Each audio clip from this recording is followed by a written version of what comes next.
Bismillah, alhamdulillah, salatu ala rasulillah Muhammad bin Abdullah wa ala alihi wa sahbihi wa man wala wa la hawla wa la quwwata illa billah. Amma ba'du. Min lisani yafqahu qawli wa bi qalbi wa sabbi lisani bi haqqi sayyidina Muhammad sallallahu alaihi wasallam. Amin wa amin. Bismillahirrahmanirrahim. Halatu nafsil mayyit yajibu fi halatin kasirah natudu biha tis'ah. Al-awwal al-ghusli idza lam yatabayyan ay idza dubina biduni ghuslin fa yajibu nafsu bi ghuslin li tasihha as-salatu alaihi. Setelah kita membahas tentang tata cara mandikan, nyafani, nyolati, dan ngubur mayit, ada beberapa permasalahan di sini. Ada beberapa keadaan boleh untuk membongkar kuburan, boleh untuk menggali kuburan, ya, bahkan wajib. Ya, bahkan wajib. Yang pertama, karena belum dimandikan. Misalkan ya, selesai penguburan, sorenya itu mayit belum dimandikan itu, paham ya? Lupa nggak dimandikan, maka wajib digali lagi. Wajib digali lagi. Terus apa? Dimandikan, dikafani, disolati, kemudian dikubur lagi. Paham ya? Karena kalau tidak dimandikan nggak sah sholatnya, maka wajib digali kembali. Tapi dengan catatan apa? Selama mayit itu belum berobat. Nah, kalau ingatnya sudah 10 hari, lupa, ya, nggak dimandikan, sudah 10 hari. Terus kalau 10 hari biasanya mayit membusuk, sudah nggak usah di situ. Jelas ya? Itu yang pertama. Alasan dibolehkannya menggali kuburan pertama, apabila mayit itu belum dimandikan, lupa dimandikan, misalkan gitu ya. Yang kedua, li taujihihi lil qiblah ay idza dufina ghaira muwajjahin lil qiblah. Alasan kedua, dibolehkannya bahkan wajib untuk menggali kembali kuburan, alasannya adalah untuk menghadapkan mayit ke kiblat. Jadi misalkan apa? Lupa tidak dihadapkan ke kiblat. Jadi cara ngadepkan kiblat itu, Pak, posisi mayit berarti apa? Tidur miring tadi. Paham ya? Jadi bagian depan dari tubuhnya inilah yang dihadapkan ke kiblat. Jelas apa enggak? Jadi kalau telentang itu berarti apa? Tidak ngadep kiblat, ngadep atas berarti. Paham ya? Nah, jadi mayit wajib dihadapkan ke kiblat. Nah, jadi umpama lupa mayit itu ternyata telentang dulunya, sebelumnya itu, nggak boleh tuh. Nah, maka wajib digali kembali, kemudian apa? Dihadapkan ke kiblat. Ada cerita dulu. Ada maling kapan? Ada maling itu apa? Spesial nyuri kapan. Bukan kapan di pasar, tapi kapan yang dipakai sama mayit itu. Jadi misalkan pagi mayit dikubur, malam itu digali sama dia. Diambil kapannya, dicuci, terus dijual. Lah kok ada orang beli itu kok ada juga gitu loh ya. Paham ya? Padahal kan sudah potongan begitu ya. Itu kerjanya begitu, puluhan tahun sudah seperti itu. Nah, kemudian apa? Setelah sekian tahun, mungkin dia merasa nyesel atau bagaimana, ingin tobat. Lalu datang kepada seorang ulama namanya Imam Sufyan Ats-Tsauri. Wah Imam, saya ini ingin tobat. Oh iya, sama-sama tobat kepada Allah Ta'ala. Ya, saya tuh dulunya nyuri kapan. Ya, tapi sekarang ini saya tobat sudah. Cuma begini, selama nyuri kapan itu, hampir semua mayit yang saya ambil kapannya itu sudah membelakangi kiblat. sudah membelakangi kiblat. Hanya beberapa saja yang masih ngadep ke kiblat. Padahal di kuburnya tadi pagi, gitu loh. Paham ya? Padahal di kuburnya tadi pagi kan jelas-jelas mayit itu sudah ngadep kiblat kan. Nah, ketika saya gali malamnya itu ternyata membelakangi kiblat semua. Hanya beberapa saja. Dari sekian puluh tahun saya nyuri itu ada keanehan seperti itu. Kira-kira apa seperti ini? Kata Imam Sufyan Tsauri, tahu nggak kenapa mereka membelakangi kiblat? Kata beliau, mereka tadi itu orang-orang yang membelakangi kiblat karena mereka ragu terhadap jaminannya Allah Ta'ala, ragu terhadap rizkinya Allah Ta'ala. Paham ya? Maka santen itu tidak perlu ragu sama Allah Ta'ala. Kalau santen dalam perut loh, kita dalam perut aja itu dapat rizki kan, dijamin rizkinya sama Allah Ta'ala. Sampai kita lahir nggak bisa apa-apa, dijamin rizkinya sama Allah Ta'ala. Mosok ketika kita sudah gede seperti ini, bisa mikir, tenaganya kuat, kok malah ragu terhadap rizkinya Allah Ta'ala. Terlambat seharusnya itu. Seharusnya kalau sampai pengen ragu ya waktu bayi seharusnya. Jelas ya? Yes, maksudnya ya tetap sampai usaha, ikhtiar, kerja apalah yang penting halal, selebihnya sampai pasrah kepada Allah Ta'ala. Yes, minta cukup lah sama Allah Ta'ala. Minta cukup sama Allah Ta'ala. Tak kasih amalan namanya. Ya. Kalau santen hadis zuhur baca la ilaha illallah al-malikul haqqul mubin 100 kali. La ilaha illallah al-malikul haqqul mubin 100 kali. Sabdanya Nabi, orang yang baca ini lam tusib hufaqah abada, gak bakalan melarat selama-lamanya. Baca 100 kali, bentar aja ya, la ilaha illallah al-malikul haqqul mubin. Malah di beberapa daerah dibuat iritan biasanya. La ilaha illallah al-malikul haqqul mubin 100 kali. Paham ya? Baca itu sampai. Ada lagi di situ. Santen kalau masuk rumah baca kulhu. Ucapkan salam dulu. Baca ayat kursi, terus baca kulhu, qiraat itu. Paham ya? Itu diriwayatkan saking lancarnya rizkinya santen itu, saking lancarnya itu, sampai tetangga santen itu apa? Ikut lancar juga rizkinya. Jadi santen apa? Nanti datangi tetangganya itu, minta fee. Gara-gara saya itu santen ada lancar rizkinya. Sini bayar, mau tanya. Paham ya? Baca itu. Masuk rumah apa? Ucapkan salam, ayat kursi, terus kulhu. Itu lancar rizkinya. Paham ya? Bukan kaya loh ya, lancar rizkinya. Lancar rizki. Paham ya? Begitu.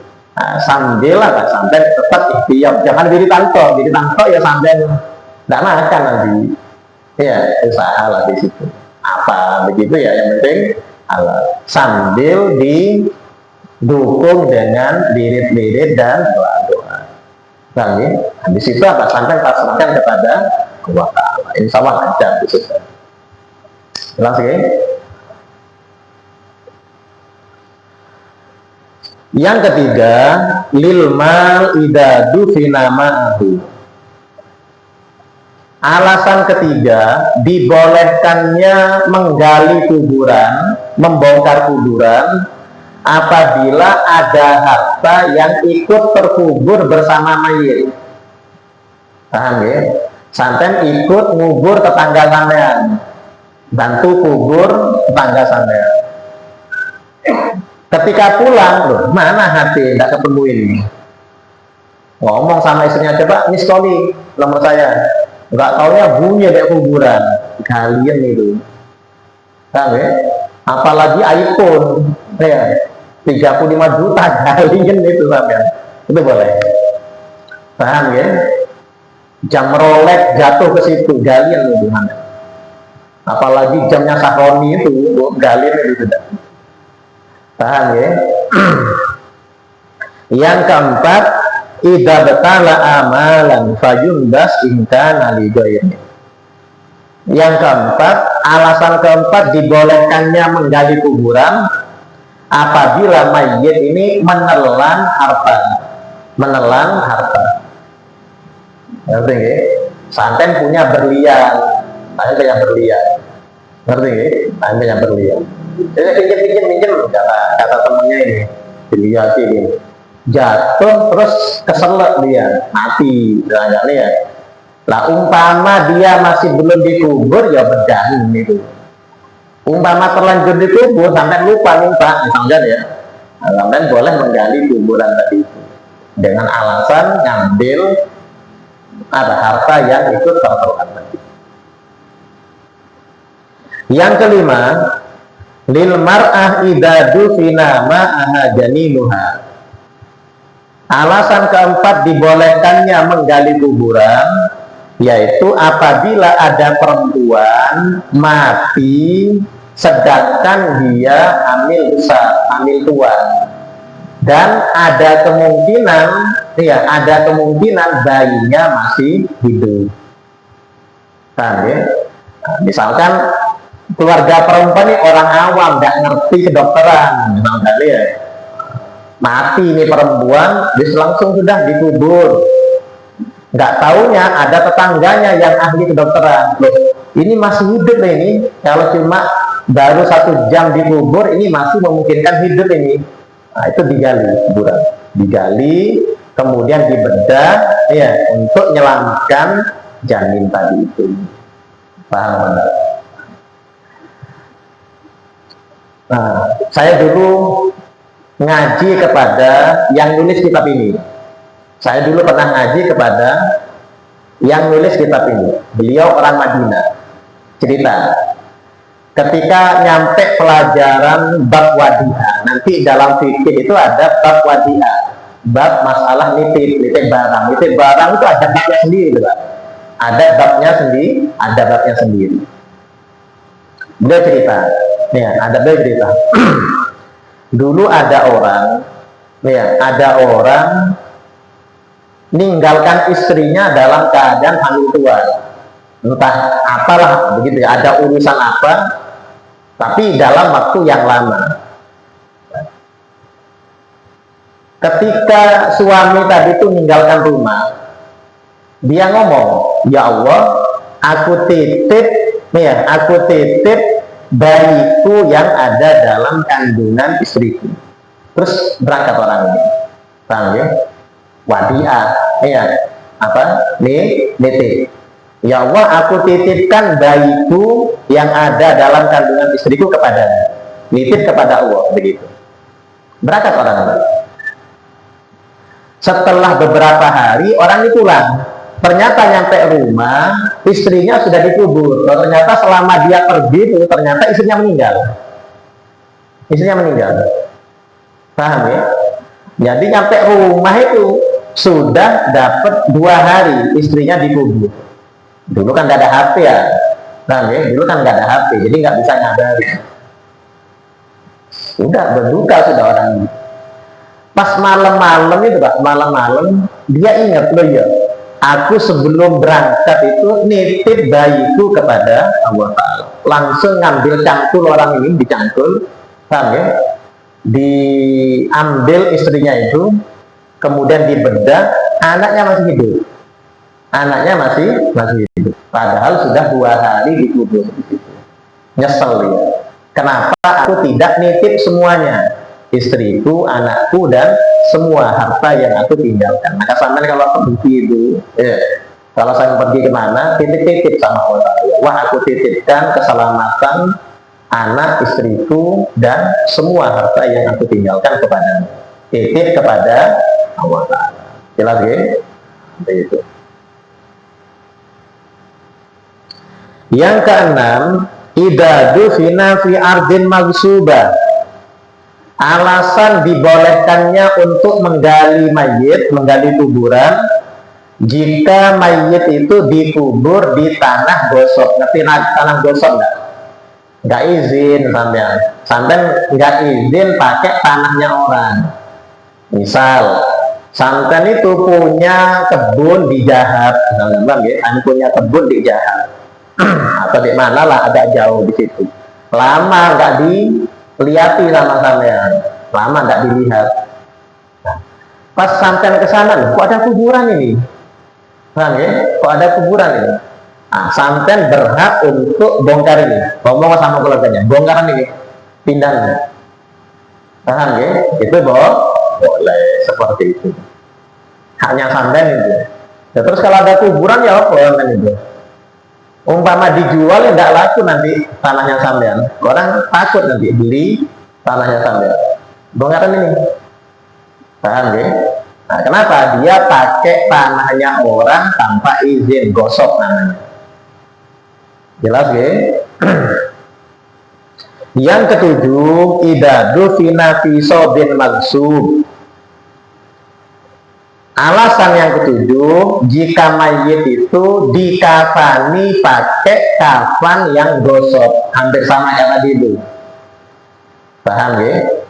Nah, misalkan sampai itu punya bekas kain ihram, misalkan ya, punya kain ihram sampai. Nah, sampai pergi kemana lah di situ. Pas waktu pulang, mana kain ihram saya mana? Kata istrinya, oh tadi waktu dijemur itu diambil sama tetangga buat ngapani keluarganya. Terus mayatnya mana? Udah dikubur. Nah, itu sampai boleh, berhak sampai apa? Bongkar itu. Bongkaran ini, kembalikan ini. Itu cara hukum boleh, secara hukum boleh, haknya sampean itu. Tapi mosok iya sampean tega begitu. Tapi kalau secara sosialnya beda lagi loh ya. Tapi kalau haknya itu haknya sampean. Loh ini pakai kain saya ini, kembalikan ini. Jadi dibongkar di situ, dikembalikan lagi kan. Paham ya? Yang kedelapan, idadu finaka firun fi ardil haram. Yang kedelapan, apabila ada orang kafir dikubur di tanah haram di Mekah, ya dikubur di situ, wajib dibongkar di situ, wajib dibongkar, pindah ke luarnya tanah haram. Nggak boleh orang kafir, jangankan matinya di situ, hidupnya saja nggak boleh masuk ke dalam tanah haram di Mekah, nggak boleh. Paham ya? Apalagi mayitnya itu harus dibongkar dan dikubur di luar tanah haram. Yang kesembilan, idahi fanafsuhu fayunbasu wa yudfan fi ardin aminah. Yang kesembilan, alasan dibolehkan pindah kuburan apabila khawatir kuburan itu tergali atau tergerus oleh air, kemudian dipindah ke tempat yang aman. Jadi misalkan pemakaman umum itu Pak ada di dekat sungai, loh ini lama-lama nanti longsor ini, nanti mayitnya apa? Jatuh, hilang, dibawa sungai nanti. Nah, itu sampai apa? Boleh menggalinya terus dipindah ke tempat yang aman. Jelas ya? Nah, ini beberapa alasan dibolehkannya membongkar kuburan. Jelas ya? Tapi kalau nggak ada alasan yang dibenarkan, ini nggak boleh seperti ini. Termasuk menodai kehormatannya mayit, nggak boleh di situ. Ya kayak saya cerita kemarin tuh, ya makamnya Syekh Abu Talha itu rencananya mau dipindah ke sini, ke daerah Priuk, nggak tahu sebelah mana itu di daerah. Nah, akhirnya banyak yang protes waktu itu, termasuk keturunannya protes begitu. Akhirnya nggak jadi dipindah. Nah, yang anehnya itu apa? Yang punya niatan untuk pindah itu justru seseorang yang dianggap sebagai guru. Masa nggak ngerti hukum kayak gini lah. Jelas apa enggak? Nah, sampai di sini tanya kan, silakan.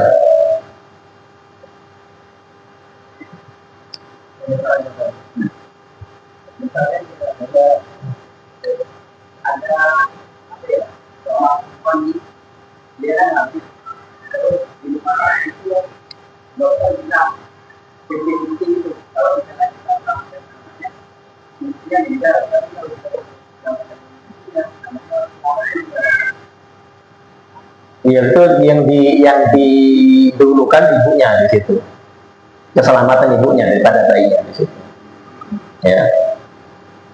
Tapi kalau misalkan ada perempuan hamil, ya, kemudian janinnya masih hidup, ya, tapi ibunya sudah mati, paham ya? Ini kayaknya nggak ada harapan hidup bayi ini, tapi masih hidup di dalam perutnya. Maka ditunggu dulu sampai benar-benar mati itu janin di dalam perutnya. Nah, beda kalau kayak tadi tuh sudah terlanjur dikubur, tapi menurut dokter ahli ini ada kemungkinan masih hidup. Nah, itu wajib digali dan dibedah, gitu ya. Ada lagi? Gimana?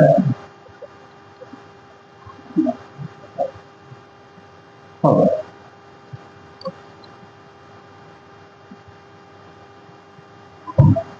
Assalamualaikum warahmatullahi wabarakatuh. Waalaikumsalam. Sekarang saya bertanya, ada laki-laki muslim yang menikah dengan perempuan non-muslim, lalu dia mempunyai anak laki-laki, terus kata orang tuanya, kata bapaknya, anak itu minta diurus secara Islam, termasuk di pendidikan, di kafani, disolatkan dan dikubur. Itu hukumnya bagaimana? Yang mati siapa? Anaknya bukan? Yang meninggal anaknya, umur 1 tahun meninggal. Ya. Lalu bapaknya itu minta diurus secara Islam. Ya. Jadi begini ya, ketika nikah beda agama, ya, nikah beda agama, jelas ini hukumnya tidak sah.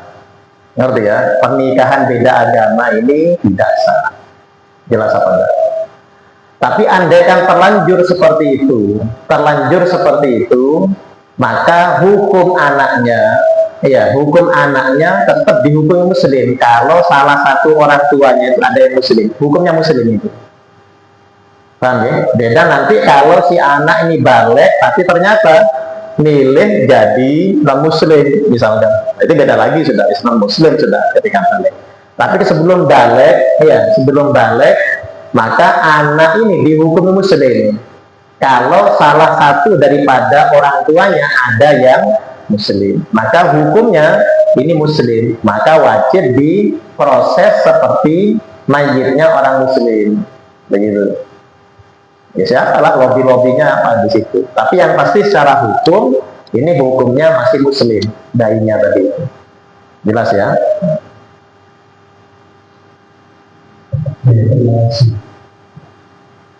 Jadi nikah beda agama itu ya tidak sah lah ya, tidak sah itu.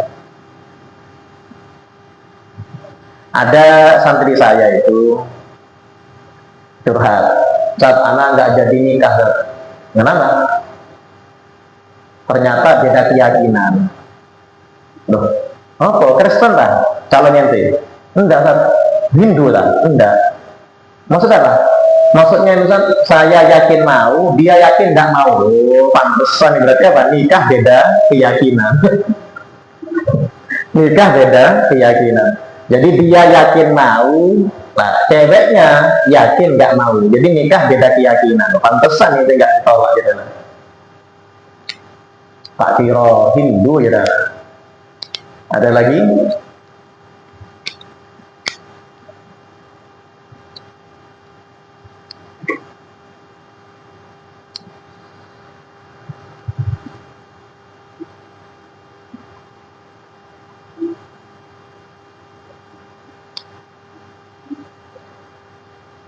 Ahkamu takziah, hukum-hukum takziah.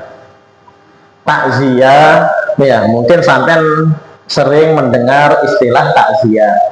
Ya, apa takziah itu? Takziah itu maknanya nyadar-nyadarkan atau menghibur. Itu makna daripada takziah. Paham ya?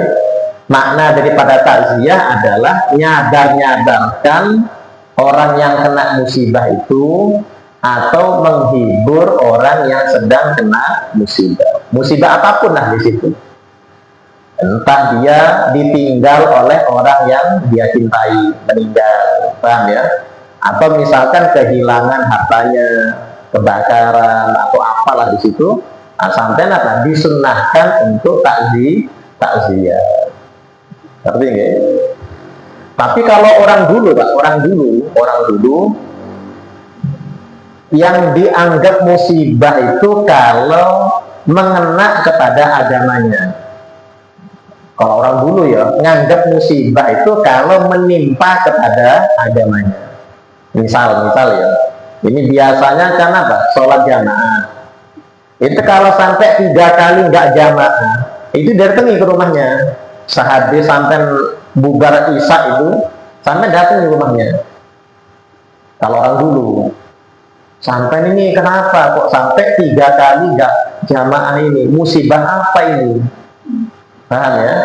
Jadi yang dinamakan orang kena musibah itu, ya orang yang terhalang daripada dapat pahala, itu musibah bagi orang dulu loh ya. Kalau orang sekarang enggak di situ. Kehilangan jamaah ya enggak ngurus ya. Enggak hadir majelis ya enggak apa-apa begitu. Yang penting ekonominya maju begitu. Itu kalau orang sekarang. Tapi orang dulu dianggap musibah itu kalau sampai kehilangan Quran ya. Biasanya baca Quran enggak baca Quran. Itu dianggap musibah. Nah,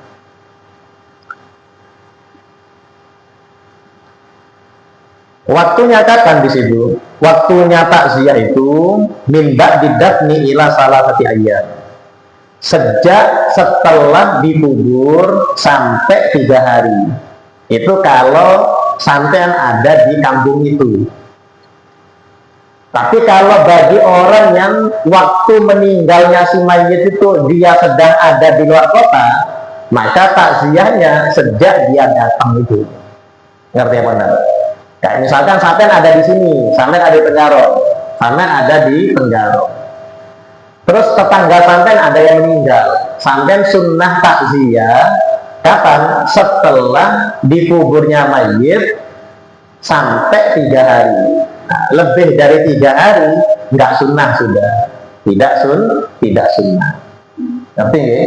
Tapi kalau waktu tetangga sampean meninggal, sampean lagi di luar kota, nah, sampai sunnah takziah kapan? Ketika sampai datang, walaupun itu sudah 7 harinya atau berapa harinya lah begitu. Jelas ya? Tapi yang disunnahkan untuk sampai datangi itu adalah kerabatnya mayit yang laki-laki. Jangan yang ceweknya, boleh itu. Paham ya? Misalkan apa? Si mayit ini punya anak perempuan, sejak bulan gadis sudah, ya, sampai datangi, sampai elus-elus kepalanya, sampai perlu modus ini sana, nggak boleh. Sampai datangi siapa? Datangi keluarga laki-lakinya di situ. Yang sadar ya, yang sadar, doakan aja, mudah-mudahan almarhum diterima di syawal alam gitu. Paham ya?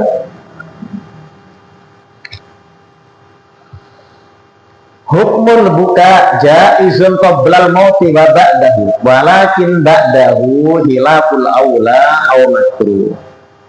Bagaimana hukumnya menangisi mayit? Bagaimana hukumnya? Hukumnya boleh. Ngerti nggih? Yang nggak boleh itu apa? Sampean teriak-teriaknya itu nggak boleh. Paham apa enggak? Karena Nabi pernah ketika putranya Nabi yaitu Sayyid Ibrahim wafat. Nabi itu punya putra namanya Ibrahim wafat, Nabi nangis, neteskan air mata. Loh, itu orang-orang itu apa? Merasa aneh. Orang Arab zaman itu aneh kalau ada laki-laki neteskan air mata, itu aneh. Mosok laki-laki nangis begitu. Katanya Nabi, hadihi rahmah. Katanya Nabi, tetesan air mata ini pertanda rahmat dariku. Iya. Karena orang nangis itu apa? Menandakan hatinya itu masih lembut, nggak mati masih hatinya. Itu biasa, itu manusiawi. Ketika kita ditinggal oleh orang yang kita cintai, wajar kita nangis. Lu yang nggak boleh itu apa? Kalau sampai apa? Jambak-jambak rambut, paham ya? Merobek-merobek baju, lah itu yang nggak boleh. Paham ya? Sampai nangis gulung-gulung deh jalan, itu tidak boleh seperti itu. Tapi kalau sekedar nangis biasa itu boleh. Paham ya? Nah biasanya itu yang nggak nangis itu justru apa? Yang nggak nikah itu biasanya. Ngerti ya? Jadi kalau ada perempuan ditinggal suaminya malah nggak nangis, itu malah nggak nikah itu. Yang cepat nikah itu malah yang kenceng-kenceng nangisnya itu, bentar lagi nikah ini. Itu banyak jamaah saya itu. Ditinggal mati suaminya, ya. Setiap kali ada orang tanya, loh katanya saya baru dengar kata suaminya sampai meninggal, itu ngamuk dia. Jangan bilang suami itu meninggal, begitu. Nggak taunya habis iddahnya, loh nikah kan? Paham ya? Tidak percaya gitu-gitu, tidak percaya. Paham ya? Jadi kalau nangis itu dia biasa, ya boleh saja di situ. Yang nggak boleh adalah meratapnya tadi itu. Mukul-mukul dada, ya, jambak-jambak rambut, robek-robek baju, mukul-mukul wajah, itu yang nggak boleh, Jelas ya? Ada tanya kan? Apabila ada orang yang muslim, yang meninggal, kita kan sama-sama pada waktu itu ada koordinasi. Maka apakah boleh orang Islam yang bertakziah kepada orang yang meninggal ini? Boleh di situ. Umpama kita takziah, ya, sekedar menunjukkan bela sungkawa, ya, berduka kita itu boleh. Yang nggak boleh itu kalau kita ikut prosesi pemakamannya. Ya, kita sebagai tetangga jangan ikut itu. Yang sabar lah, kan ya, sabar, salah begitu ya. Itu tidak apa-apa seperti itu. Dulu ada di Jawa Tengah, ada seorang ulama namanya Kiai Bisri Mustafa. Beliau diundang sama Cina, tetangganya. Kiai, bapak saya meninggal, tolong sholati. Oh iya, tolong sholati katanya. Padahal non muslim masih. Akhirnya beliau, sama santri-santrinya itu datang ke rumah duka, sholat di situ. Paham ya? Hebohlah ulama-ulama di zamannya. Datang ulama-ulama itu protes kepada beliau. Lo kok bisa sampai ini nyolati jenazahnya non muslim? Kata Kiai Bisri, enggak, saya itu sholat isya. Banyak, saya itu sholat isya berjamaah dengan santri saya, cuma di rumahnya Cina itu. Jadi dikira sama Cina itu saya nyolati jenazahnya. Paham ya? Tidak apa-apa seperti itu. Paham ya? Ada lagi?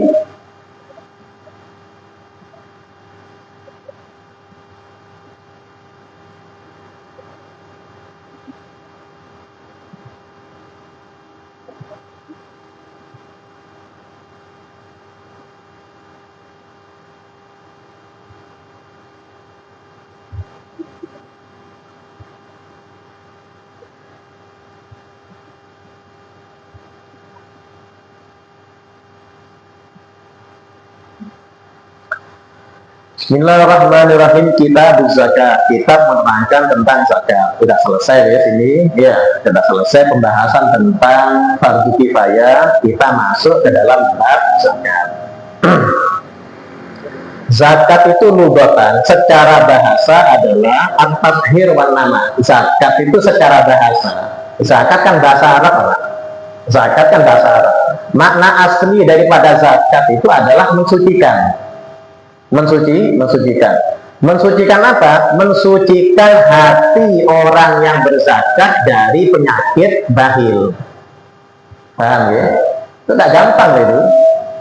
Tidak gampang sampai mengeluarkan zakat. Ada orang minta doa ke saya, doakan saya jadi orang kaya. Nih ya, tak bilangi. Dengarkan ini ya. Umpama saya punya doa yang manjur, pertama yang saya doakan saya sendiri jadi kaya, bukan sampean. Terus yang kedua, umpama sampean jadi betulan kaya, kira-kira sampean apa? Tega pun enggak mengeluarkan uang untuk zakat itu? Iya, kalau cuma zakat fitrah 3 kilo. Ya, nah, sampean misalkan zakatnya 1 juta, 10 juta, 100 juta, apa enggak pusing sampean? Paham ya? Nah, maka zakat itu sebetulnya maknanya membersihkan hati dari penyakit cinta dunia atau sifat dahulu. Ketika sampai benar-benar zakat, ini nandakan sampai apa? Telah terbersihkan hatinya dari sifat pelit. Ya.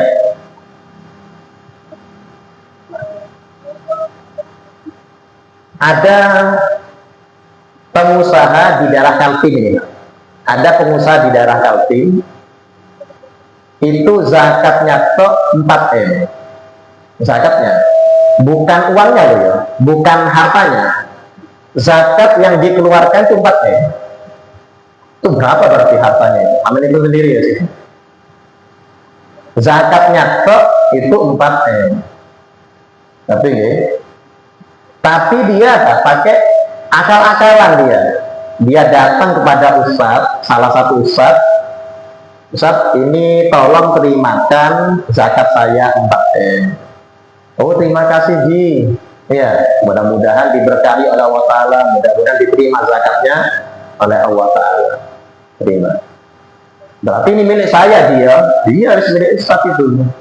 Setelah itu Ustadznya ngomong, ini saya sodako sama sampean 4M. Karena kalah-kalah lah seperti ini Pak. Nah, ya. Akhirnya si Ustadz itu dapat upah 2 juta, 3 juta begitu. Berarti dia apa? Nggak keluar uang sama sekali. Ini berarti apa? Masih belum sesuai dengan makna zakat yang sebetulnya. Nah, ternyata begitu Pak. Kami, lah umpama kira-kira sampai mengeluarkan zakat 4M, kira-kira tega apa enggak sampai itu? Cuma-cuma begitu. Enggak mungkin sampai. Nah, makanya Pak, sampai tidak dijadikan kaya raya itu mungkin Allah Ta'ala tahu. Ini kalau sampai kena zakat, tidak keluar zakat sampai ini kayaknya. Emang. Lah beda kalau sampai apa? Investasi. Sampai misalkan ada perusahaan apalah, sampai tanam modal 4M, sampai tidak mungkin eman di situ. Kenapa? Akan balik sekian kali lipat kan begitu. Tapi kalau untuk zakat saja 4M, sampai mikir-mikir di situ lah. Ketika sampai benar-benar melakukan zakat, maka di situ nandakan kalau hati sampai sudah terbersihkan daripada sifat pelit tadi.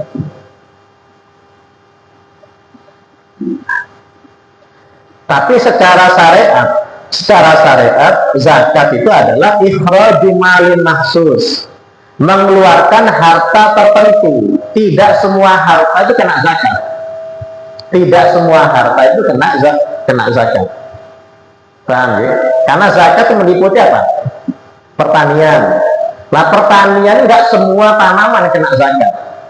Paham ya? Tidak semua tanaman kena zakat. Kemudian ada peternakan. Tidak semua hewan ternak itu kena zakat. Nanti dibahas di babnya masing-masing. Kemudian pertambangan. Pertambangan ini pun cuma tambang emas dan perak. Tambang yang lainnya tidak kena zakat. Paham ya? Dan sebagainya. Maka di sini dikatakan apa? Zakat itu adalah mengeluarkan harta tertentu ala wajhin mahsus, sesuai dengan tata cara yang khusus. Ada caranya di situ, ada persyaratannya, yaitu apa? Mencapai nisab. Kemudian apa lagi di situ? Nyampe 1 tahun. Loh, ini enggak setiap gajian setiap bulannya langsung kena potong zakat. Loh, ini enggak boleh seperti ini Pak. Enggak memenuhi persyaratan ini. Paham ya? Loh, apalagi gajinya cuma 3 juta. Cukup apa 3 juta kalau hidup sekarang ini? Paham ya? langsung kena zakat profesi katanya. Nah, benar seperti ini. Diniyatin maksusah dengan niat yang tertentu, yusrafu li ta'ifatin maksusah, kemudian diserahkan, dibagikan kepada golongan tertentu. Tidak semua golongan itu dapat zakat. Kadang-kadang apa? Pokoknya janda dapat zakat loh. Lihat jandanya. Ayu Ting Ting itu janda, masih janda ya. Loh, mosok dapat zakat fitrah, ya tidak mau, tidak boleh itu. Paham ya? Jadi tidak semua janda itu dapat zakat. Paham apa enggak? Pokoknya yatim dapat zakat. Loh, lihat yatimnya. Lah kayak misalkan anaknya DKL itu ya, kan yatim itu. Tapi apakah dapat zakat ya enggak? Lalu kaya raya loh dia. Paham ya? Tapi kenapa zaman dulu pokoknya janda dapat zakat, pokoknya yatim dapat zakat? Karena zaman dulu perempuan itu nggak bisa kerja kalau zaman dulu. Paham ya? Jadi ketika suaminya meninggal pasti melarat sudah. Kalau zaman dulu. Tapi kalau sekarang perempuannya lebih pintar daripada yang laki kalau nyari uang. Paham ya? Jadi kalau sekarang itu umpama suaminya meninggal itu tidak membebani terhadap perempuan itu, dia bisa jualan online apakah begitu. Jelas ya? Nah itu makna daripada zakat. Zakat ini adalah rukun ketiga daripada rukun Islam, ya. Dan zakat itu diwajibkan pada bulan Sya'ban tahun kedua Hijriah. Setelah Nabi hijrah dapat 2 tahun, turun perintah zakat. Pada bulan Sya'ban. Wallahu a'lam bishawab. Ada yang tanyakan? Ada yang tanyakan?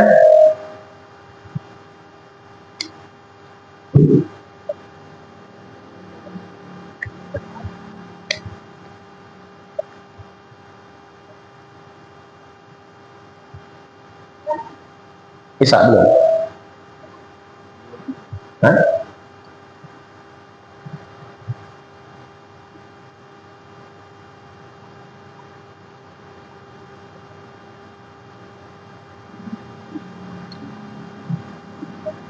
Nabi bersabda, "Hassinu amwalakum bizzakat wa dawu amradakum bis-shadaqah."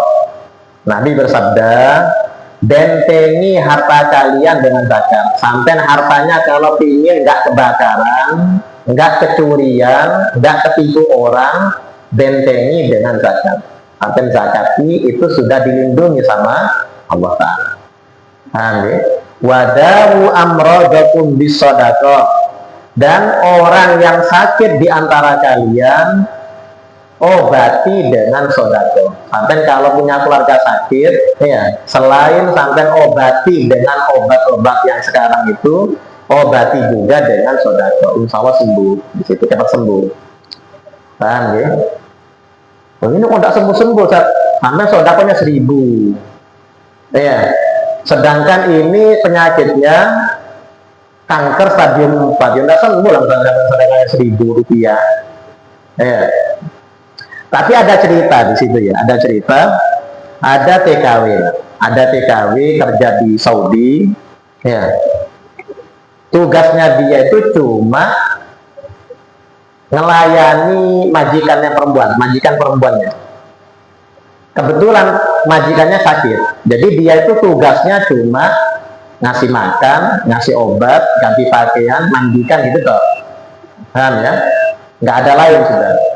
Tapi selama dia tadi itu melayani majikannya itu, ya, si perempuan ini bolak-balik ke kamar mandi dan lama di kamar mandi. Akhirnya dipanggil sama majikannya, "Kau ke sini." "Kau kenapa? Kok sering ke kamar mandi dan lama di situ?" Kata TKW ini, Pak, pembantu ini, "Saya ini baru nikah, saya baru nikah, baru punya anak, ya. Karena suami saya ekonominya sulit, terpaksa saya itu kerja merantau ke sini. Nah, terus anak kamu siapa yang megang? Neneknya yang megang. Ya, dirawat sama neneknya. Baru umur 3 bulan anak saya itu. Jadi saya kamar mandi itu untuk mompa ASI saya, karena kalau nggak dikeluarkan ya sakit, kan ya. Nah kebetulan si nyonya ini penyakitnya kanker darah, ya kanker darah. Besoknya dipanggil lagi sama nyonyanya itu sini, ya kata dia, ini tiket kamu pulang, ya. Terus ini gaji kamu 2 tahun, dia kan kontrak 2 tahun ya. Membantu di Saudi. Ini gaji kamu 2 tahun nggak dipotong sama saya. Ini tiket pulang, kamu sekarang pulang, susui anak kamu. Nanti setelah 2 tahun, kalau kamu ingin balik kerja lagi, ini nomor saya. Ini senang nih Pak. Ya senang betul saja. Pulang ini membantu, ya bawa uang gajian 2 tahun utuh. Besoknya si nyonya itu apa? Berangkat ke rumah sakit, cek, ternyata apa? Itu sudah sembuh daripada sakitnya itu. Kanker darahnya sembuh. Sampai dicek bolak-balik tetap negatif daripada penyakit kanker darahnya itu. Dokternya bingung, kau minum obat apa? Kata majikan itu, aku minum resep daripada Nabi. Ya apa? Ngobati penyakit pakai sedekah. Tadi, wallahu a'lam bishawab. Al-Fatihah.